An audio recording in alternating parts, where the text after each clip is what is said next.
Hello listeners, Jordan here. I just want to let you know that you can listen to Nighttime early and ad-free on Amazon Music. Include it with Prime.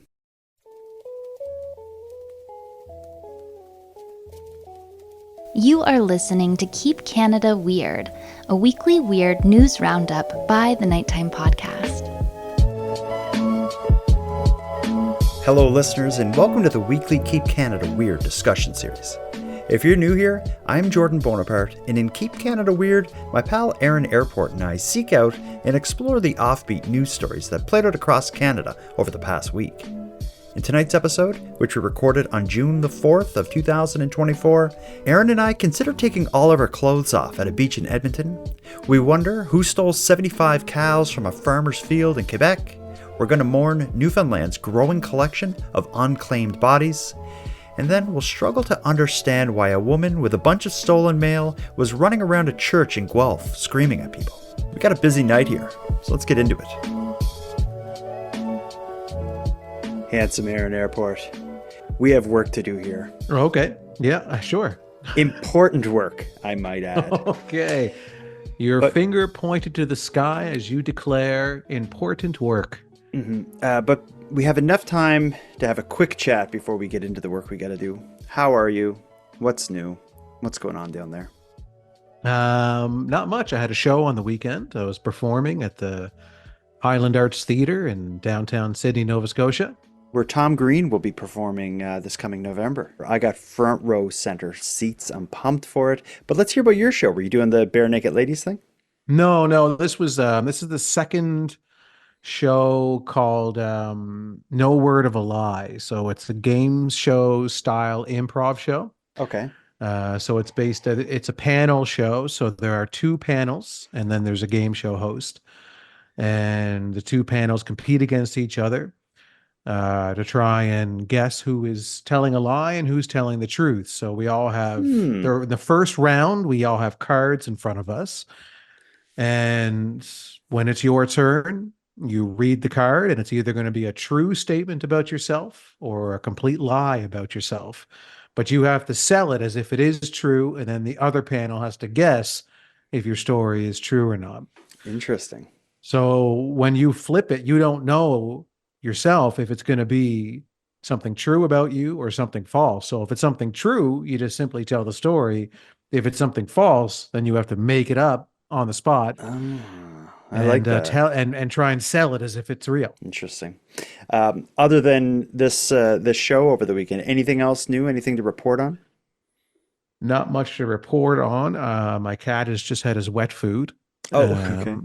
Yeah, he gets 2 doses of wet food a day, one in the morning and one in the evening. So it keeps him nice and hydrated through the day. Good. If I don't give him his wet food before recording, he gets very testy and noisy and tries to get my attention a lot. So, well, let's not go there. Let's not risk that. Always give him the wet food before we start. Also, before we start, let's hear a quick update on a past story. A listener named Andy is in the know on the situation relating to the regulation of gas-powered lawn appliances. He has an update on the story we talked about last week. Listen to this. Hey, Jordan and Aaron. This is Andy from London, Ontario. I just wanted to provide an update to you on a story you covered from here, which I'm calling the Great Lawnmower Debacle. This was about the councillor who wanted to amend the noise bylaw to not allow gas lawnmowers after 6 o'clock. Well, after receiving a fair amount of backlash, that councillor has decided not to bring the motion forward. So we will continue to be able to use our gas mowers after 6 o'clock. I love the show. I love everything you guys do to keep Canada weird, and I hope you guys have a great day. Thanks. Bye-bye. I like that Andy had to add the caveat. Is like, I love everything you guys do. And then he thought about it, and he's like, to keep Canada weird? He doesn't want to write a blank check endorsing everything we do. because he does not know everything you and I do. He would be shocked and probably not like some of the hijinks we get into. But that's besides the point. We're here to talk about London, Ontario, being able to use their gas-powered lawnmowers into the wee hours of the night. Good news. Good news. I agree. Yeah, absolutely. I just think messing with the people who use like gas-powered appliances, it's the wrong crowd to screw with. Yeah, probably because they can throw gas at you and light you on fire. So That's exactly what he was worried about. No, yeah, that's what everybody's worried I just about. think like when you're dealing with like voters and stuff, you never want to mess with the old people. And I have a feeling more like old men like use gas powered stuff than the electrical stuff. And I think Yeah, for sure. maybe he's like, I don't need to screw with that crowd. Yeah, but I'm a very pro bylaw person. I love rules and I like to follow them. Mhm. But this one was a bit off to me because 6 o'clock is such an early time to have to be forced to have your lawn mowed by. Well, Yeah. they shut it down. And that's the power of logic and reason.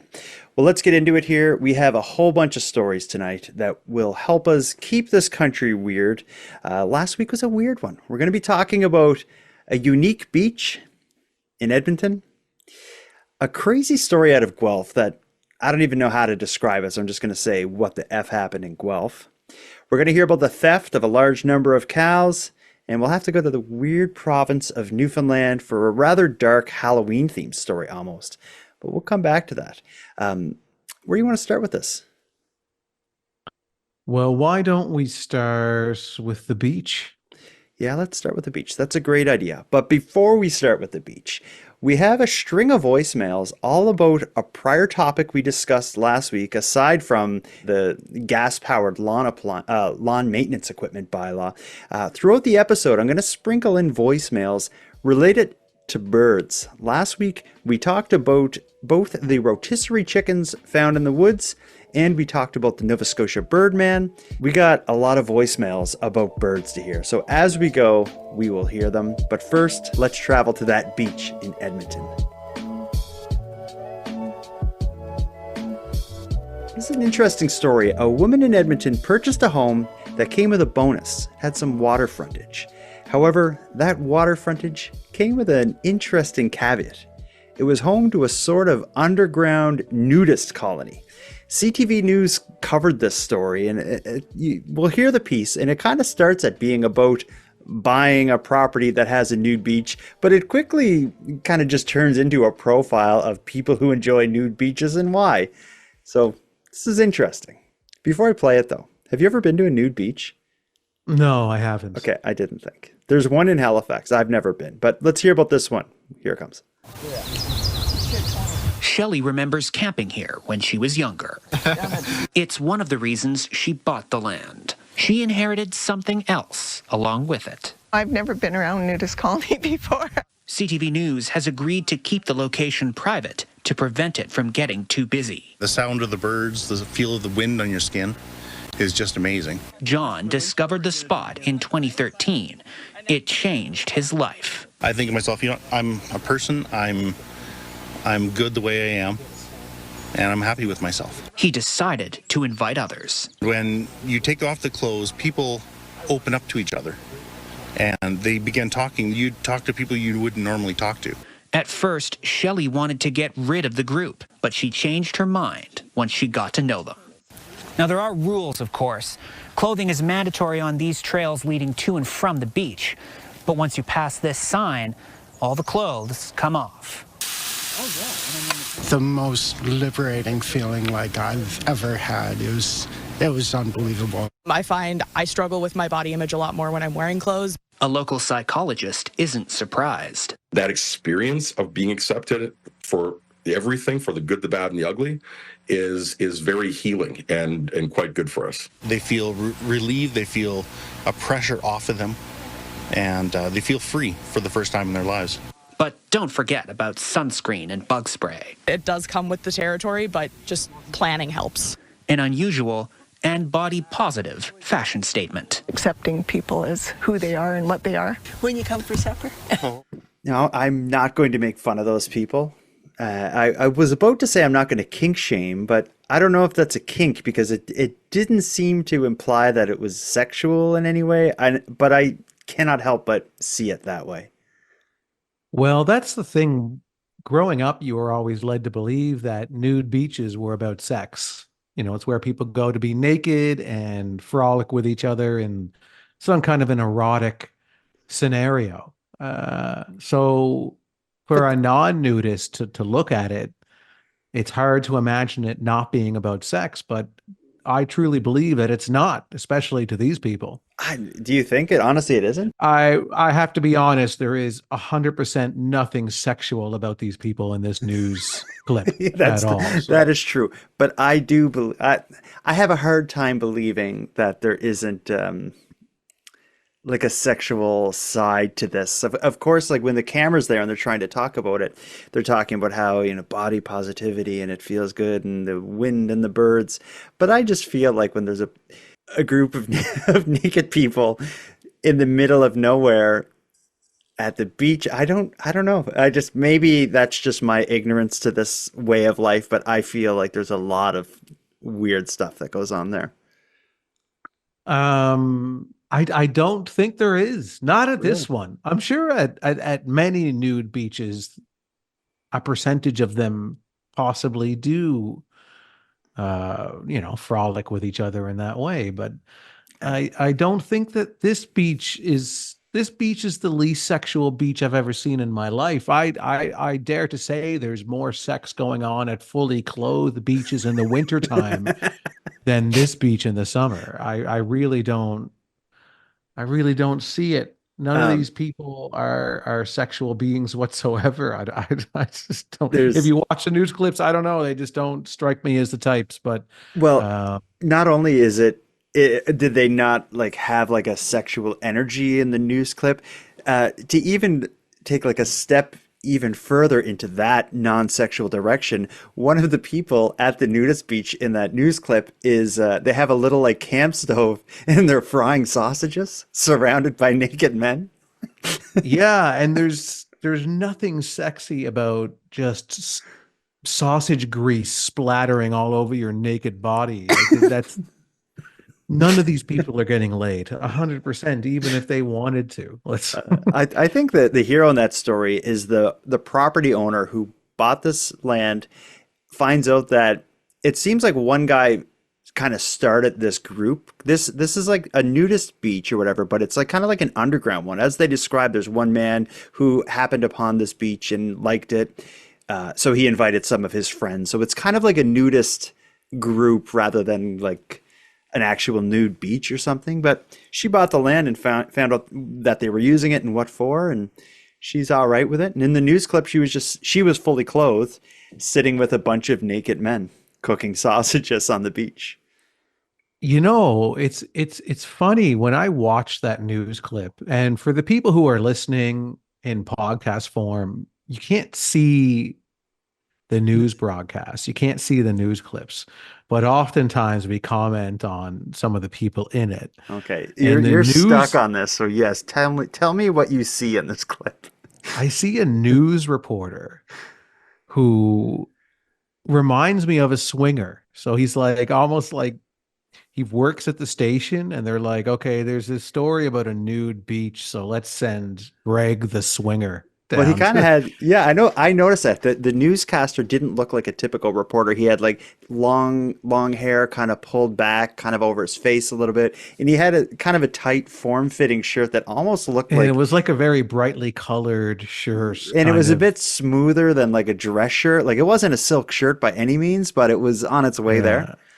Yeah. You have to wear clothes when you're coming down the trails until you hit this sign, and then the clothes come off. It's just like this guy's looking to exchange some keys. I think that's what he wants. As far as it being a Keep Canada Weird story, I always enjoy a story about a small subculture that finds like-minded people and makes things happen. Whatever we want to say about what they're doing and if it's sexual or whatnot, I'm glad that these people found their little group of like-minded people to get naked with in this woman's yard, basically. Yeah. I'm fine with it. So when her family comes to visit, well, how does that work? Well, a part of the deal with her is they will remain clothed on that path from like through her property to the beach. But I'm sure her family want to enjoy the beach too. Like if she's got her sister and her sister's kids are there, and it's like, let's go down to the beach now. I don't have a beach. Don't go down to the beach. What beach? The one where that news reporter keeps going in and out of all the time. I like it. I'm getting uncomfortable, so let's move on to something. I'm getting very comfortable. I want to keep going on this one story. Let's transition from these men at the nude beach to some stories about birds. Okay. I'm winking. You get it? You're also making some kind of a chipmunk sound too. Is that? That's an audible wink. Like when you wink, you go like. That's what I'm doing. You also do that when I want a dog to come eat a tree out of my hand or something. Let's hear from Jessica. Jessica has a bit of a correction for handsome Aaron Airport. No, skip it. You were a little hard on the Nova Scotia Birdman last week, mainly surrounding the Nova Scotia Birdman's connection to his bird romantically. Jessica, I think Jessica may be able to inform you a bit. Listen to this. Listen to what she's dealing with. Hello, Jordan and Aaron. My name is Jessica, and I just listened to your Weird Canada episode where you talked about the Birdman who would take walks with his parrots. And I just wanted to touch on that subject. I have quite a few parrots of my own, as you could probably hear in the background. And one of my female parrots, she's an African gray, she absolutely insists that my husband is her boyfriend. So it's not very uncommon. Birds are a little bit different from cats and dogs, and they like to think of their owners as their mates, even though you should not encourage it. It does tend to happen. She lays eggs for my husband, and she wants nothing to do with me, only him. And that is it. They are a couple, apparently, even though he does not encourage it. But it is what it is. That is all. Thank you, and stay weird. Love your show. Bye. You want to handle that? Well, again, it's hard for me to debate this because I know little to nothing about parrots and any exotic birds that one person might put in front of me. I mean, the term boyfriend and or partner, I don't know. Birds don't. I don't know. I just think we're using too much human language here when we're trying to put a label on a relationship or a connection that an animal might have with a human being. I don't know. It's unexpected. But I think we're going to get more voicemails related to birds, not necessarily parrots. But Jessica, what you're dealing with in your house, I think is really interesting. I love the idea that the parrot just ignores her and is all over the husband, laying eggs for him. I'd like to know more about. But it could be that could just be the parrot likes him better. Doesn't have to be romantic or sexual. It may be because, hey, check out this sweet egg I just laid, friend. Who knows? But again, I'm speaking from 100% complete ignorance. So I can't really debate with someone who owns parrots and knows much more about them than I do. Yeah. Well, something we also don't know anything about that we should discuss is cows, cattle, herds of cows, farming. I call it like an egg community, agriculture. You know the kind of stuff I'm talking about. There's a story. That type of talk is flying over my head, my friend. I don't. There's a story related to cows that we have to get into. This is a mystery. Jonathan Fortin owns a farm in Cookshire, Eaton, Quebec. On his farm, he had a large herd of cows, roughly 75 of them. As you can imagine, a lot of work goes into managing a herd that size, feeding them, cleaning up after them. However, when Jonathan woke up this past Friday morning, his weekend plans of cattle raising were immediately canceled. The entire herd was gone. The only evidence left behind? Some tire tracks in the mud. Listen to this. Donc les barrières ici étaient déjà fermées. Arriving home last Thursday night, Jonathan Fortin didn't notice anything out of the ordinary. The thieves that had visited his farm had closed the gate. Quand j'ai fait mon tour le matin, He says it was when he was making his morning rounds that he noticed the gate was closed differently and the tire tracks. Donc, on voit ici les traces du véhicule, là. Right away, Fortin headed out to his back fields. What he found was something he thought was impossible. All 75 of his cows were gone. Ils ont fait le tour comme ça. Fortin says the thieves herded the animals in the field with a vehicle. It wouldn't have been difficult. The cows would have followed the path they usually take to be fed. But once there, getting dozens and dozens of cows into a truck, or more likely 2 trucks, would have been more complicated. C'est des gens qui étaient organisés, qui sont arrivés à... They're people who were organized, he says. They came in a group. Now, it is a massive loss, likely about $200,000, and they weren't insured. It didn't seem necessary. Ça prend des gens qui connaissaient bien ça. Michel Briand is with the Agricultural Union and says whoever took the cows knew what they were doing. The question is, what can they do with the cows now? Each has 2 earrings identifying where they're from. If they're removed, no abattoir or auction is going to take them. L'identifiant est obligatoire. Briand says they're probably in another person's backfield, possibly in another province, while the thieves hope for the heat to die down. Oui. Now, police are in contact with Fortin. They're working on some tips, and he hopes he can get his cows back. Merci beaucoup. But the other part of what's upsetting is Fortin knows he was being watched, even followed. The thieves planned the heist for when he'd be away working at his second job and were gone before he got back. Comme ceci. Neighbors did hear some strange noises, but not quite strange enough to look into it. Donc, c'est de repartir à zéro. Fortin and his wife now find themselves starting over in a deep financial hole. Mike Armstrong, Global News, Cookshire, Eaton, Quebec. Now, I say it's a mystery. I think a part of the mystery, like it's hard to fathom how big of a theft 75 cows would be. Like that's like a field, like 75 cows is a large number. That's like a field of cows. I guess if you know what you're doing with cows, you can herd them and get them to move together. But like how many cows would even fit in it? Like what kind of vehicle would you need to bring, or vehicles would you need to bring to get that many cows inside? It's this story's mind-boggling. It's a bizarre theft. Yeah, like the transport alone, like it had to have been a massive mission. Like I don't again speaking from ignorance as usual, but at least transfer trucks.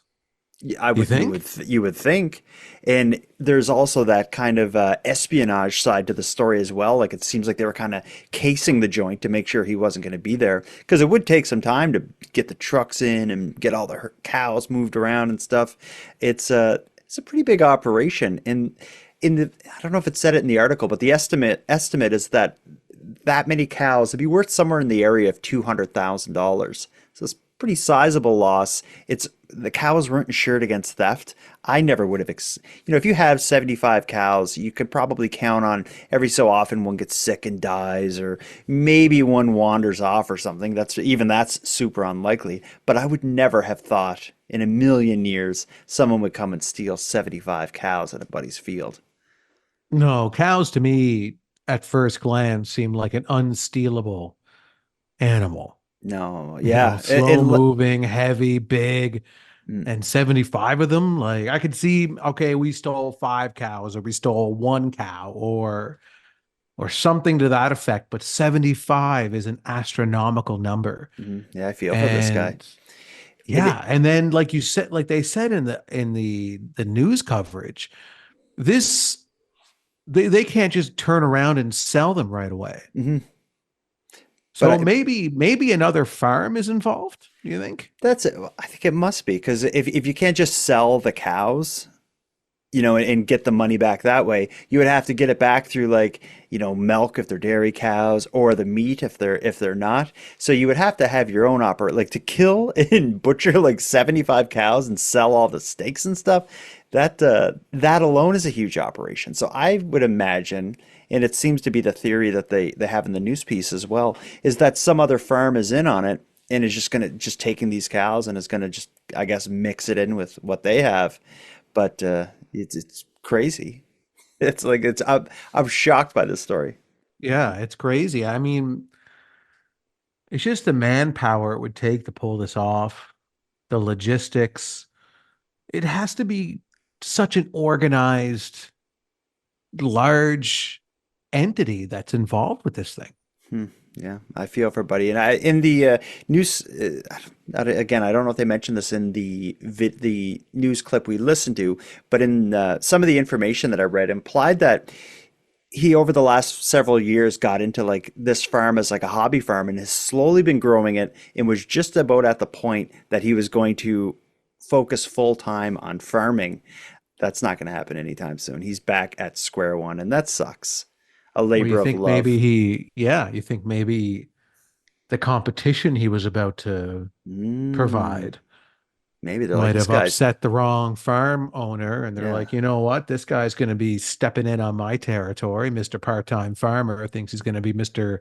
Full-time cowman. yeah, Has another thing coming because the I'm going milk to take his mob. cows. The milk mob came and got him.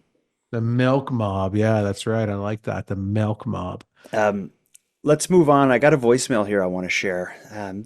I guess one of the theories with that cow, with the stolen cows, is maybe they're going to butcher them and cook them and sell them as steaks or something.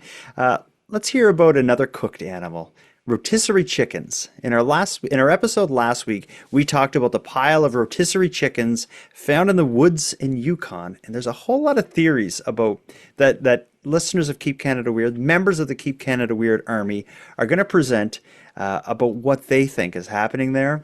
But before we get to some of the theories, we have a listener who just wanted to share another name for rotisserie chickens. I'm curious if you've ever heard of this. Hey, Jordan and Handsome Air and Airport. This is for the Keep Canada Weird series and the topic of rotisserie chickens. I thought you might want to hear the funny alternative name for rotisserie chickens that's often used in my little Cape Breton town. We often refer to them as divorce chickens, and that's because typically when people get divorced, they rely on one partner or the other to do all the cooking, so they don't know how to cook, and they rely on rotisserie chickens to survive.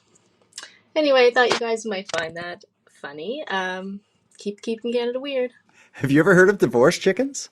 100%. That's what I call them, is divorce chickens. I never brought it up on the show last week, but yeah, me and a group of friends, we call them divorce chickens. And when I got divorced or separated, whatever you call it, I still live off of these. Yeah. Because it's hard to cook for one person. So when you get divorced, when you break up with somebody, it's not that you can't cook. It's just that it's just hard to cook for one. And then the divorce chicken becomes a very useful and affordable tool to have a good meal. Yeah, and it also, if it's just one person eating it, it can last you a couple nights, and you can, eat it as like, have a drumstick one night, use some of it when you're making a stir fry the next day, and yeah, it's kind of like the protein of all trades. That's interesting. I love divorce chickens. Yeah. Well, I mean, I'm from Cape Breton, so yeah, we call it that all the time. One thing about that voicemail and Cape Breton, though, I don't know if you noticed this. I'm going to play the beginning again. The beginning of the voicemail, I feel like she has no accent at all, but once she says she's from Cape Breton, her accent comes out like straight off the bat. Tell me if you noticed this. Okay. This is for the Keep Canada Weird series and the topic of rotisserie chickens. I thought you might want to hear the funny alternative name for rotisserie chickens that's often used in my little Cape Breton town. We often refer to them as divorce chickens. It's when she says town. Okay. It's just on town. Is that it? So in my little Cape Breton town. Okay. Yeah. Anyway, that just struck me. But yeah, I've never heard of divorce chickens, but I do see the appeal for a divorcee to eat this, or just a single person who wants to eat at home. Yeah, rotisserie chicken, divorce chicken, single chicken. It makes a lot of sense. Okay, let's move on to our next story. We got two big ones here, so I don't know where we want to go with this. Do you want to tackle the wild scene that played out in Guelph, or do you want to go to Newfoundland and really get grim? Let's not end on the grim, so let's go into the Newfoundland story. Let's travel to Newfoundland, that weird place. I'm surprised Newfoundland doesn't get more coverage on Keep Canada Weird. So if you've spent time around Newfoundland's largest hospital, the Health Science Centre in St. John's, you may have noticed a growing number of large temporary structures behind the building. These large metal structures are obviously of some importance, as you hear the hum of fans and electrical equipment coming from them. But what they actually are and why they are there is probably worse than you would have guessed. Listen to the story of Newfoundland's unclaimed bodies.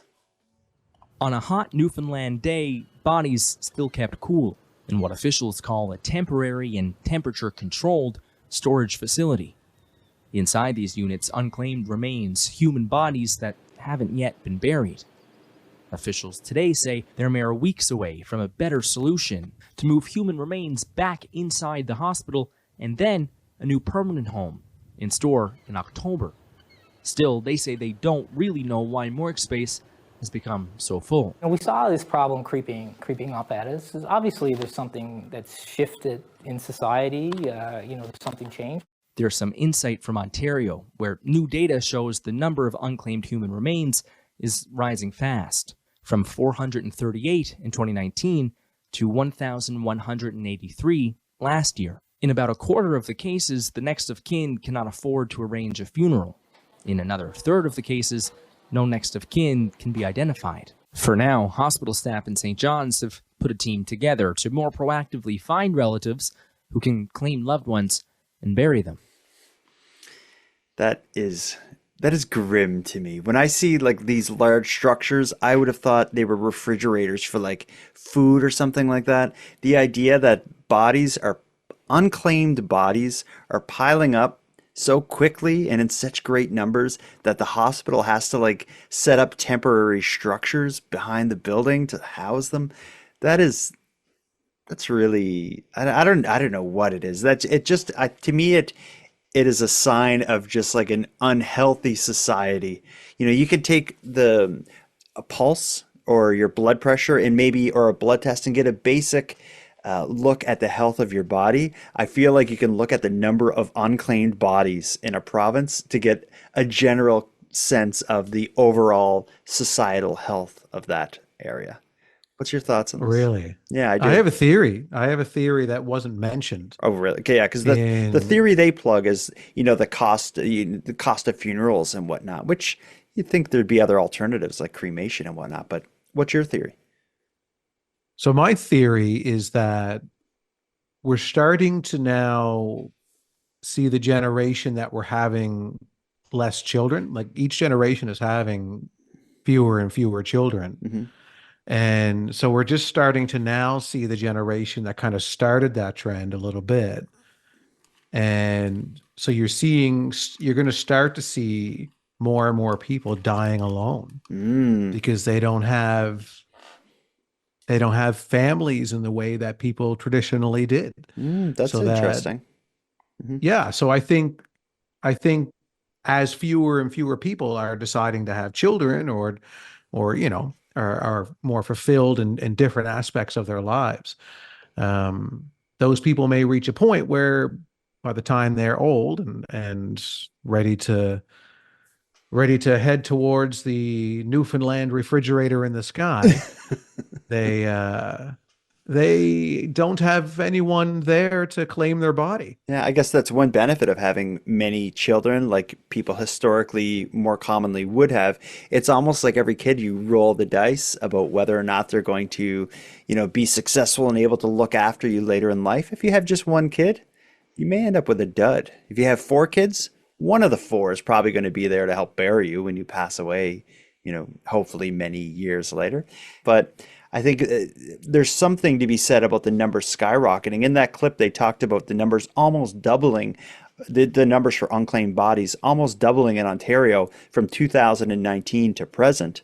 So, when you look at what has changed since 2019 to present, the price of gas, the price of food, housing, all those stuff have also become much more problematic. So I stand by my opinion that this is just an overall symptom of an unhealthy society. That's what I think. I think a lot of different factors bring you to the point that unclaimed bodies are piling up behind the hospital in refrigerators. I think it's a perfect storm, really. You probably have a few different reasons that are adding up to this. And I think as the years go on, we have a real problem of unclaimed bodies that are going to be piling up in all of our streets and towns. Ugh. And basically, the government's probably going to start enforcing bylaws where you must keep extra deep freezes on your property for unclaimed bodies. And not unclaimed bodies of people that you know, like unclaimed bodies of people that you don't know, because there's nowhere to put them. So We all gotta you have to pitch have in. at least 15 deep freezes in your basement for folded, unclaimed bodies. You know, I don't know what has happened, but if someone who listens to this show regularly, you could see a trend where over the last 2 months, 3 months, the word bylaw has become a major part of the show. I don't know why. It's not just you. I like the stories involve bylaws. Just for some reason, bylaws are a reoccurring thread throughout the show, but only lately. Only lately. I noticed it too. And I think we should go with that trend. Should we call it the And bylaw uprising? No, it's nothing like that. no. We should call the podcast "Keep Canada Bylawed." No. Yeah, we'll workshop it. Let's move on to a voicemail. I got some really good ones here. Let's do two. Let's just do one. Let's go to the United States. We'll go down to Illinois for a story connected, likely to the animal uprising, but certainly connected to the pile of rotisserie chickens found in Yukon. Listen to this. Here's one of our correspondents named Teresa. Handsome Aaron Airport and jovial Jordan Bonaparte. This is Teresa. I'm a Chicagoland correspondent from way down in Illinois.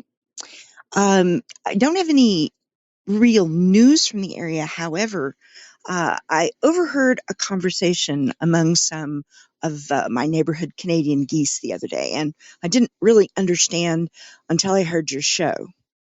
They were talking about all the chicken that was thrown out in that forested area. They seem to think that it is a salvo against the birds, a message, if you will, from people on the human side of the animal uprising. They're very concerned, and they've been all a squawk and a honk about it. I'll keep listening. I'll see if I can find out a little bit more info on it, but they're pretty sure that it was aimed at them. So have a wonderful day. I absolutely love everything about Nighttime Podcast and keeping Canada weird. I'm trying to keep Illinois weird for what that's worth. Have a good day, guys. Bye. Do Canadian geese migrate? Do you know? Next question, please. I don't know. What are your thoughts on this? I really hope it's not true. It's a solid, valid theory, and I certainly appreciate the caller providing us with it. But it scares me because I really hope I don't want to see anyone antagonizing the birds in such a manner. I fear for how it plays into the overall animal uprising, and I fear generally for humanity when eventually we are completely overwhelmed with what the animals have prepared and planned for us. Yeah, this could be an act by resistance fighters in the Yukon, and if so, I think they've gone too far. I hope that's not what's happening. But to answer your question, also, yes, the geese do migrate, and most do travel south to the United States or even up to Mexico. Really? But on their way back, they'd be coming up through Illinois. That's probably why they're passing by Teresa's place. They would have someone listening to this show, hearing the news about what's happened and what was found in the Yukon. They're reacting to it, and Teresa probably hears those honks and squawks coming in her window. And perhaps we need to track down a goose, Canadian goose, and put a GPS tracker on it, and then use the data to come to some definitive answers here. Answers about whether or not they migrate? I'm not sure what we're talking about anymore. To be I'm honest. just thinking like a GPS tracker. We could just Google it. I'm pretty sure you did, right? Yeah, We don't need but a I mean, GPS tracker for but anything. we want to get specific with a But what would a GPS, with let's, a one track of a goose. but what would that, how would that play into anything? The flight path of, anyway, I don't think, to anyone out there, we I'm do not not need sure. a I mean, GPS. you asked the question, and it got me just only thinking about GPS. flight paths of geese. So Okay. Let's go to something that makes more sense. Let's go to this to the story that I call WTF, which stands what the hell happened in Guelph last week. This is a short story based on a police what's it called, like when they a police report. If you have it in front of you there, why don't you read this one? I certainly will. I've read it myself several times, but I just kind of want to feel what it's like when someone Mhm. else reads it to me. And I just want to take this in fresh because this is something else. Guelph police have arrested a woman they say had stolen mail in her possession while she was interrupting a church service. According to a news release, the caretaker of the church spotted a woman around 9 a.m. Thursday. She had been banned from the church due to previous incidents. Police say the caretaker repeatedly told the woman not to go inside, but she ignored him, went into the church, and walked around while yelling at people. Officers found her nearby and arrested her. She allegedly had several pieces of mail addressed to various people. The 42-year-old woman has been charged with 6 counts of breaching a probation order, failing to comply with a release order, and 3 counts of possessing stolen property. So just so I understand, this woman, first of all, she's on probation. In one of her orders, because she's charged with breaching a probation order, one of her orders must either be like, don't steal mail, don't be in possession of stolen mail, or don't go to the church. So that's the background. She shows up at the church, which she's banned from due to past incidents. And first of all, like if you can get banned from a church, I would love to know how that even happens. But regardless, the caretaker sees her. She has a bunch of stolen letters, I guess, on her. They don't want her to go in the church. She goes in anyway, runs around yelling at people as the church service is going on, only to get arrested outside the building with this stolen mail. Now, when I hear this scene, when this scene plays out in my mind, none of it makes any sense. I feel like you are the only person on planet Earth that is able to maybe fill in some of the blanks so this becomes a narrative that flows in any way. Can you imagine any reason this woman would be doing this? Because in my mind, the only thing that makes sense is maybe she felt that the people in the that the mail belonged to the people in the church, and she was kind of this like renegade mail person in her mind. Other than that, Well, that's where my mind was going to go with it. I kind of imagine this woman has been getting the wrong mail delivered to her over and over and over again. Mm-hmm.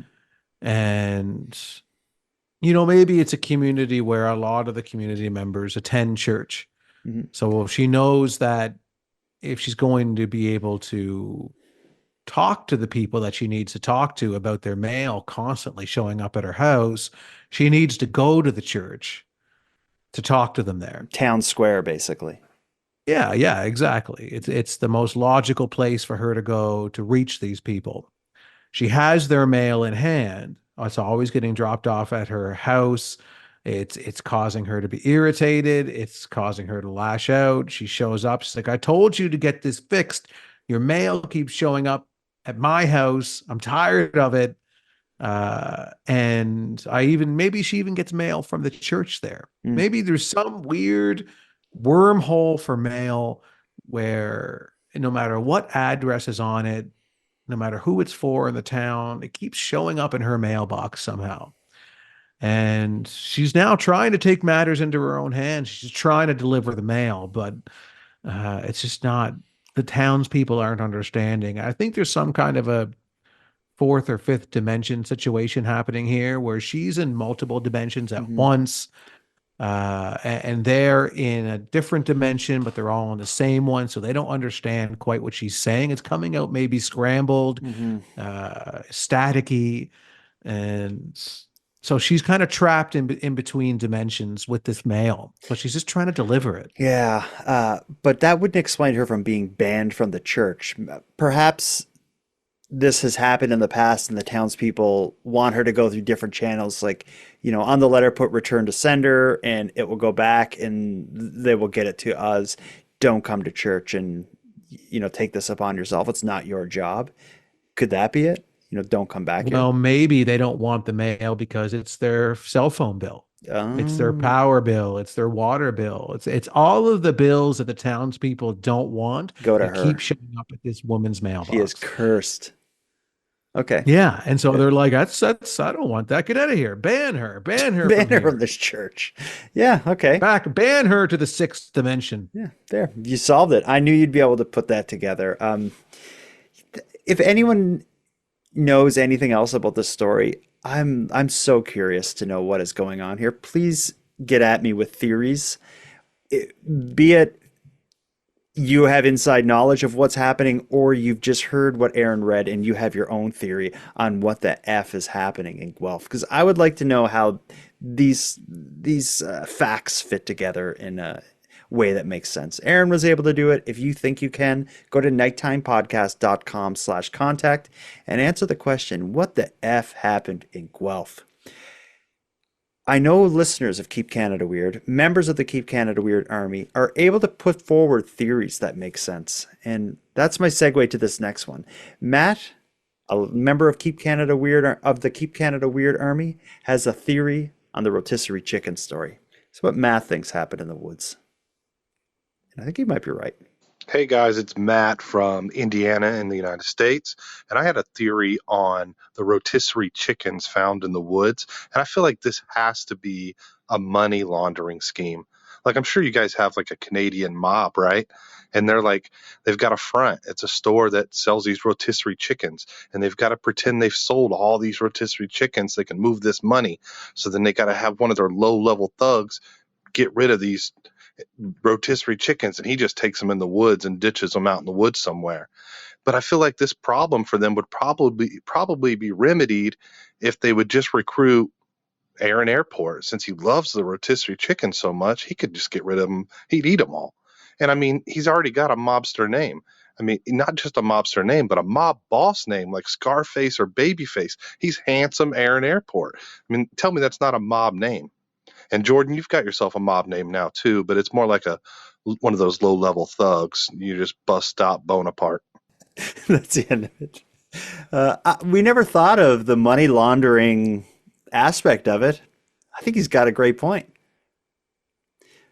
I think he needs to be careful about how close to the fire where he's shining his flashlights. Yeah, don't get too close to the fire. You end up getting burned. And you know what I think is, Bus Stop Bonaparte, it does kind of sound like a low-level thug. I picture like just this big arms, big tough guy. Bus Stop Bonaparte, where Handsome Aaron Airport shows up in his suit and like makes things happen. Well, Bus Stop Bonaparte to me reminds me of like the first level boxer in Mike Tyson's Punch Out. Like that's the first guy you're fighting, and then you have to move on. Like, and each guy is tougher and tougher to beat. But Bus Stop Bonaparte, he's like the skinny loser first guy that like you have to fight in Mike Tyson's Punch Out. Yeah, you'd find him at the bus stop. He'd just pick at you there, and you'd have to just beat his face in. Yeah, I could see it. It's and that's why I don't endorse that name. I like Jovial Jordan Bonaparte because I like jovial means happy, right? Yeah. Because you're jolly, you're jovial. I think that's accurate. Yeah, I don't know if I'd use jovial as the way to describe your happiness. Blissfully ignorant? No. I think your happiness is genuine, but it's more in like a madness kind of way. Oh.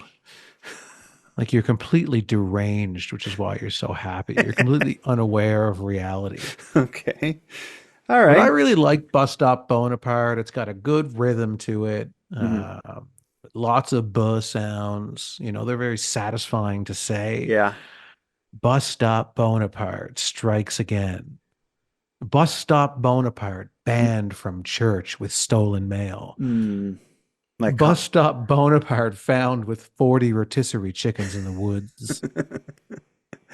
I like it. Well, let's wrap this up for tonight, though. Unless you got anything to say.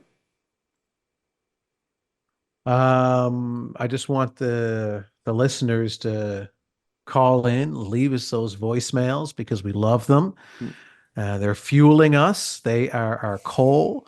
We are not green here and Keep Canada Weird. We are still firing off of coal. And using our gas-powered appliances. And another thing, when you leave your voicemails, let us know where you listen to Keep Canada Weird. Do you listen in the car? Do you listen in bed? Do you listen in the woods? Do you listen on the top of a mountain alone? Completely naked? Covered in rotisserie chicken skins? All right. Yeah, I'd be curious to hear that as well. Well, let's wrap this up for tonight. Handsome Aaron Airport, until next time. Jordan, until next time. When you go walking through the woods, hear some people talking off into the distance. They may not always be fellow hikers. People do weird stuff in the woods. I've always been fascinated with what goes on deep in the woods. It's like the one place, it seems, that we actually have privacy and anonymity. You don't have it on the internet anymore, but if you go deep enough in the woods, no one's ever going to find out what you do down there. Let your freak flag fly in the woods. Yes, and Jordan, until next time.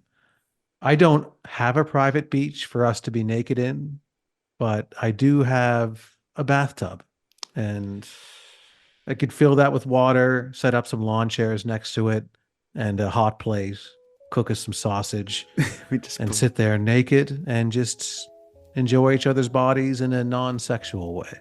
Okay. I'll consider it.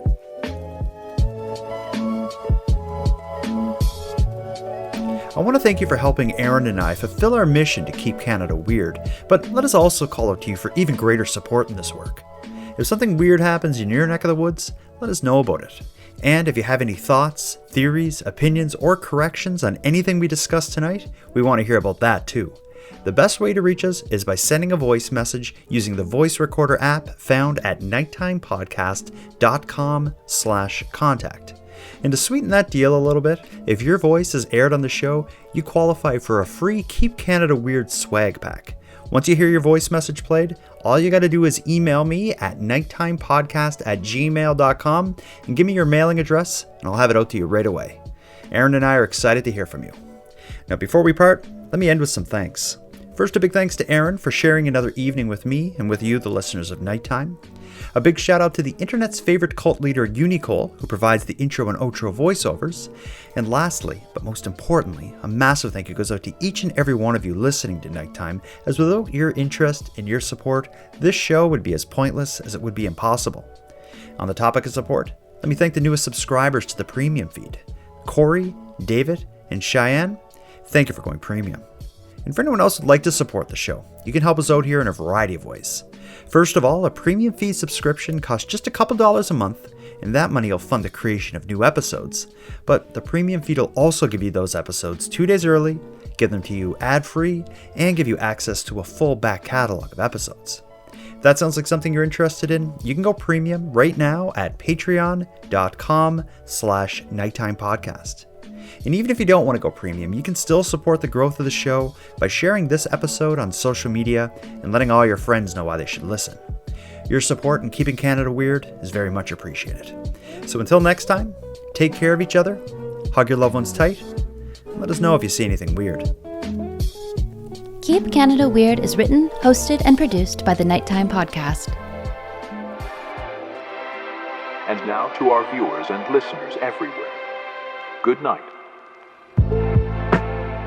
Something I want to start doing, and actually this is an idea my son presented today. I often will tell him about, he's always very interested in what are you talking about tonight on Keep Canada Weird, and I present the stories to him.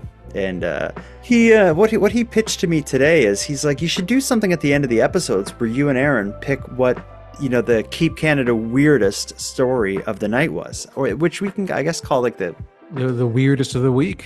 The weirdest of the week, yeah. In our stories were the Bare Naked Beach in Alberta, what the F happened in Guelph, the stolen cows, and Newfoundland's unclaimed dead. No, I think the Bare Naked Beach is probably the most Keep Canada weirdest episode or a story this week. But I think, the weirdest overall is the cow theft. Really, I thought the weirdest overall is the police report from Guelph. Really? See, that to me just stolen mail, banned. It's more than likely just somebody unhinged, just doing unhinged things. Okay. Yeah, I guess if you're just talking headlines, what is going to stand out as like, whoa, that's weird news? It's going to be the stolen cows. You're right. 75 well, the cow theft cows. has legit mystery to it. Like what happened in Guelph with that woman in the church. We have our fun theories, but at the end of the day, it's just somebody unhinged doing something unhinged. But cow theft, that's a massive theft of a lot of cows. It's got a who done it. It's got how did they do it? There's a lot to that you can sink your teeth into. Okay. So yeah, I think you've convinced me. Overall weirdest story is the stolen cows. I agree. Yeah, that's the way to go. Okay. I'd also be curious. That's something we can ask listeners as well. If they want to present what they think is the weirdest news story, we can receive that in voicemails, and it can be something we can include in upcoming episodes. I think that would be interesting to see what the Keep Canada Weird Army thinks. If it's different than our opinion, I'd like to hear about it.